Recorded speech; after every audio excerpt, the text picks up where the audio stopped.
ఇక ఈ వారం తులారాశి వారి ఫలితాలని జాగ్రత్తగా పరిశీలించి చూస్తే గురువు అష్టమంలో ఉన్నాడు, శని ద్వాదశంలో అంటే 12లో ఉన్నాడు, రాహువు ద్వితీయంలో ఉన్నాడు, కేతువు అష్టమంలో ఉన్నాడు. కాబట్టి ఈ వారం ఈ రాశివారు శుభ అశుభ ఫలితాల మిశ్రమాన్ని పొందుతారు. చిత్తా నక్షత్రం వాళ్ళు అనవసరమైనటువంటి పనిని చేసి అనవసరమైన పనిని ఖచ్చితంగా చేశామనే స్థిరమైనటువంటి అభిప్రాయానికి మొత్తం పని అయిన మీదట తెలుసుకోగలుగుతారు. స్వాతి నక్షత్రం వాళ్ళు మాట తొందర కారణంగా పై అధికారుల కోపానికి గురి అయ్యే అవకాశం బాగా కనిపిస్తోంది.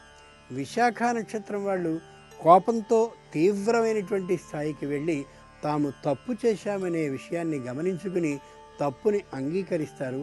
అది వాళ్ళకి జీవితంలో చాలా మంచి ఉన్నత స్థితిని కలిగించేటటువంటి మార్పుగా గమనించుకోవచ్చు. ఇక దైవపరంగా అయినట్లయితే రామకోటిని వ్రాయడం ప్రారంభించడం మంచిది. దానపరంగా అయినట్లయితే దేవాలయం దగ్గరికి స్వయంగా వెళ్ళి అభిషేక కాలానికి గోక్షీరాన్ని, ఆవు పాలని ఏ రోజుకి ఆ రోజు ఇయ్యడం చాలా మంచిది. ఇక ఈ రాశి వారు ఈ వారంలో ఏ విధమైన పెట్టుబడిని ఎక్కడా పెట్టడం ఏమాత్రమూ మంచిది కానే కాదు.